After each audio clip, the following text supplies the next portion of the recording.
Last year I put up a video where I stated fairly confidently that I don't have a luxury wish list.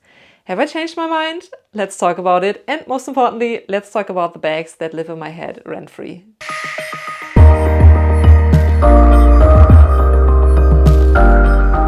Hi everyone, and welcome to my channel, or welcome back if you've been here before. So as I said in the intro, this is going to be somewhat of a luxury wish list video and somewhat of like story time, reflection, like stream of consciousness kind of thing, but I'm gonna try to A, keep this video on the shorter side, and B, structure my thoughts.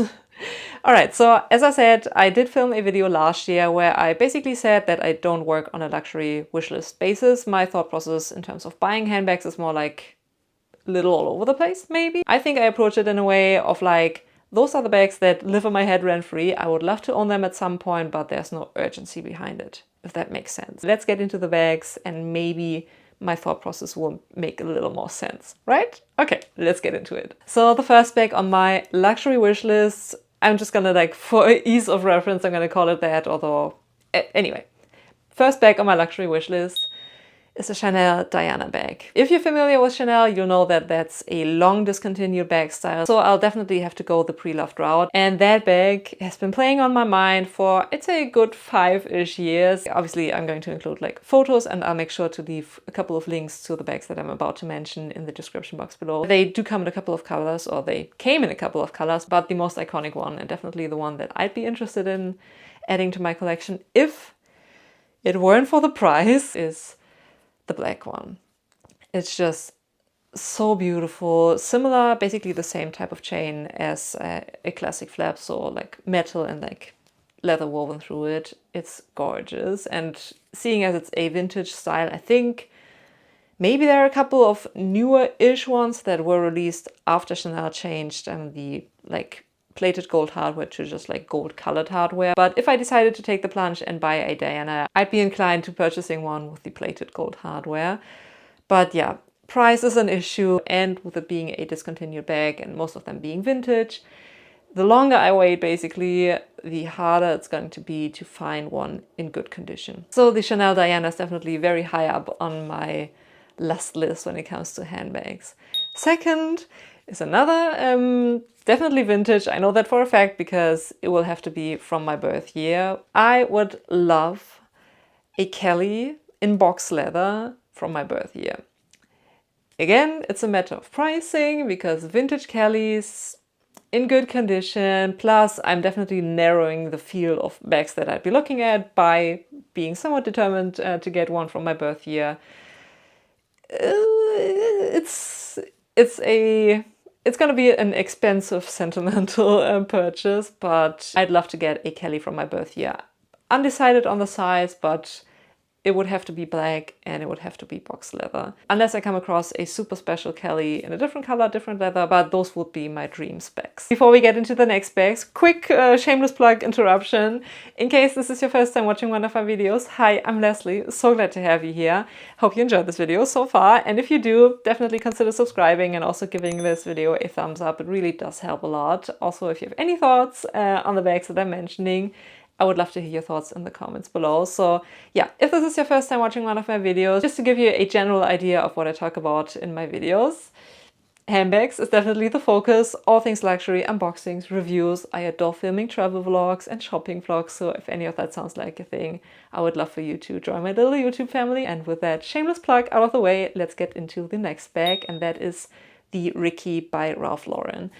I'm undecided on A, the size, B, the color, and C, the leather type, I guess. It's more of a, I would love to add a Ralph Lauren Ricky to my collection, like generally. And it's just a matter of coming across the right one, essentially.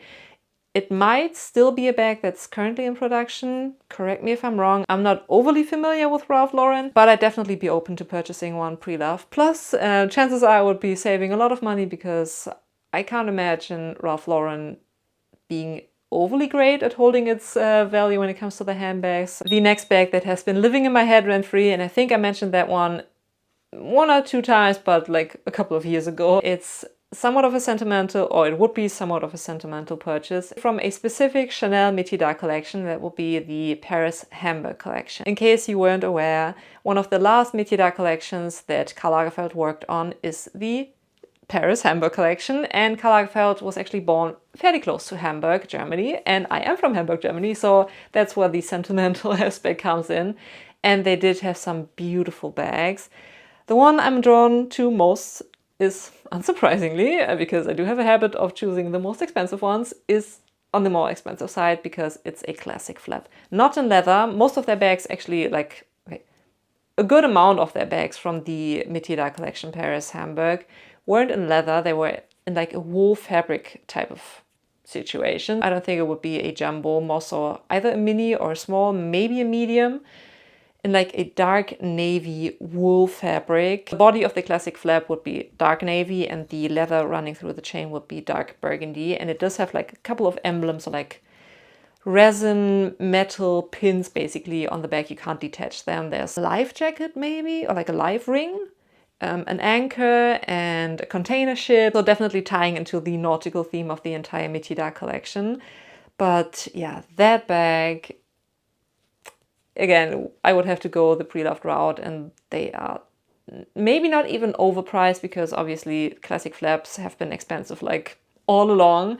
Maybe there will be some upcharges, but it's on the more expensive side. There are a couple of bags also in this like fabric material from the Métiers collection that are on the more affordable side when it comes to the pricing, and pieces that I was able to find on the pre-loved market. There's a Gabrielle, which actually says Paris Hamburg in like cursive writing without those like emblems, and there are a couple of which I don't feel overly drawn to, but they're definitely way more affordable than the classic flap, like bucket bag styles. A couple of like regular bucket bags, and also, which I'm not the biggest fan of, but again, it definitely works with the nautical theme, basically like huge sea sacks, if that's the right term. So basically like a long bucket bag that you're able to, like you'd have to wear crossbody with a thick like strap that goes like across your chest, and you have the large sea sack on your back basically.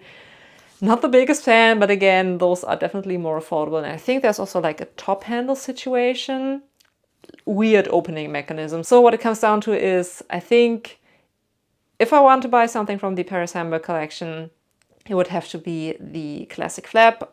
I don't really mind the size, it's just like a matter of pricing. Hi guys, Editing Leslie here. So just to let you know that I actually filmed this wishlist video, I'm just gonna call it a wishlist video, in September last year. So yeah, everything that you saw so far and everything that is yet to come after I'm done with this little like inserted section is actually filmed like September 2024. And I want to say surprisingly, but actually unsurprisingly, and kind of indicative of how I approach my wish list, is that everything that I'm mentioning in this video is still applicable. So yeah, everything that I'm mentioning on my last list is definitely something that I want to add to my collection at some point. But yeah, reason why I'm popping in is because at the time that I filmed my wish list video, I hadn't purchased this bag yet. So I do have like a separate unboxing. I'm going to link it in one of the corners. It's my Paris Hamburg Métiers collection clutch. It does say Paris in cursive writing Chanel, and down there it says Hamburg. So obviously like that was purchased after I filmed my wishlist video, but it didn't quite satiate, and it wasn't intended, like it wasn't purchased with the intention of satiating my desire for a Paris Hamburg classic flap in this like wool fabric material. So yeah, just to let you know, because yeah, some of you may have been wondering, maybe if you saw that unboxing, like why doesn't she even like remotely mention her clutch? It's because I filmed this video, then I bought that clutch, but I would still love to get a Paris Hamburg Métiers collection classic flap. So yeah, just to let you know, and I guess let's get back to the video. Okay, I just realized this video is fairly Chanel heavy, but the next bag would be a twin sister to my gorgeous Chanel Medallion tote. I adore this bag to pieces, and I would love to own a second Chanel Medallion tote, maybe like in a cream or off-white color. I really should take the plunge. Also, I've been thinking maybe should I just get another black one, because I've worn this bag so much, but I catch myself trying to not wear it as much anymore because I'm afraid of like damaging it, because you might not be able to see, but it does have like some blue situation up here. Hopefully the camera focuses. Yeah, I think there. I don't know what happened there. I don't want to touch it and like mess with it. It's not overly obvious, but to me it's obvious. So I'm like, should I just get like another black one and call it a day? Because yeah, I can't imagine a life without it. That sounds so dramatic, but it's a beautiful bag. Or yeah, I would love to get like a beige, like a cool tone beige. I think like similar to this would be perfect. Not overly like brown, warm, orangey leaning. Definitely like a cool beige or like an off-white.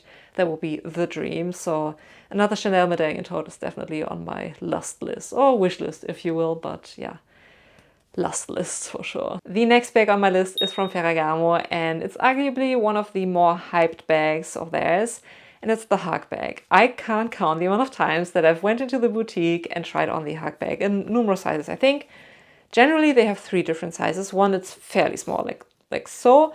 Chances are you'll be able to fit a decent amount of stuff in there. Then you have a medium and a large, and I think I need the medium. I adore it, especially in the black with red interior. Just like the red against the black pops so much. I adore that bag to pieces. So I don't know what's holding me back.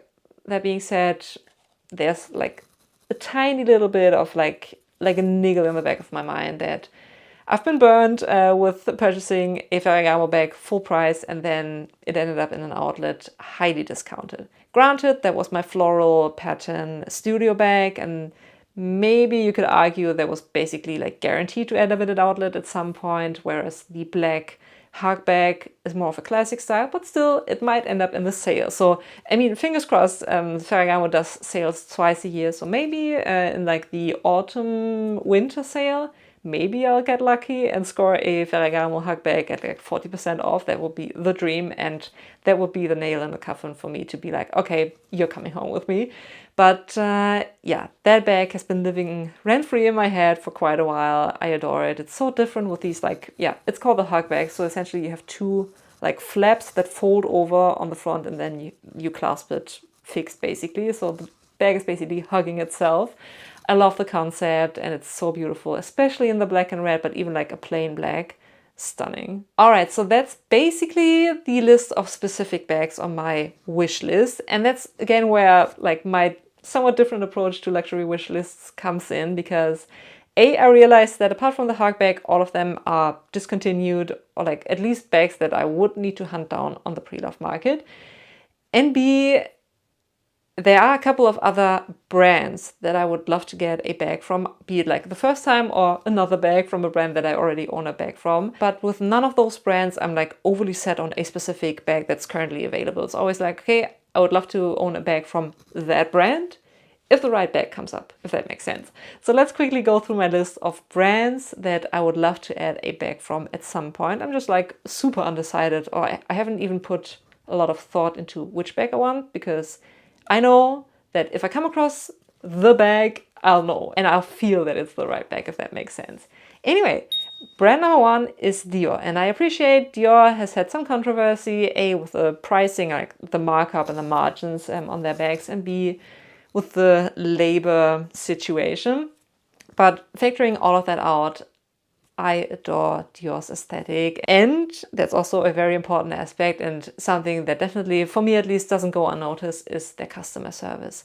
Regardless of where I went into a Dior boutique. Let's see, I've been to Dior in San Francisco, New York, Paris obviously, Rome, London, a couple of stores in Germany. So across the board, customer service and like the attentiveness and like how nice and welcoming the SAs are in Dior boutiques is quite impressive. So that definitely plays into, especially if you buy a bag new from the boutique, that plays into the luxury purchasing experience, and it does something to you. Anyway, but regardless of the customer service, their bags are just gorgeous. I recently tried on, I think it's some kind of sub line of the Montaigne bag. It's the top handle one.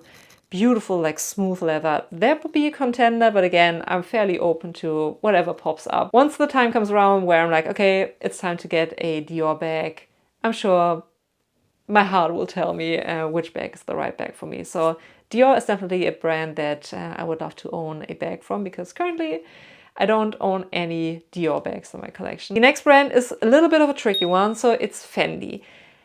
The thing is, I'm not the biggest fan of the baguette bag, and when it comes to the peekaboo, I think like for that type of shape of a bag, I'd much prefer a Louis Vuitton Capucine if it weren't for the price. That's generally what it boils down to. So in my mind, I know that I want a Fendi bag. It's just a matter of them bringing out a bag that I'm in love with. And while we're on the topic of Italian brands, I would love to purchase a sister to my Bvlgari Serpentine Forever. So I do own a Bvlgari bag already, but I can't sing the quality and the craftsmanship and the attention to detail on their bags praises enough. I am aware a lot of people feel iffy about purchasing handbags from jewelry brands, and I do feel that way about Cartier and Tiffany for sure, but Bvlgari is something else. If you haven't touched a Bvlgari bag, let me actually grab her and not just like point at her from the bag.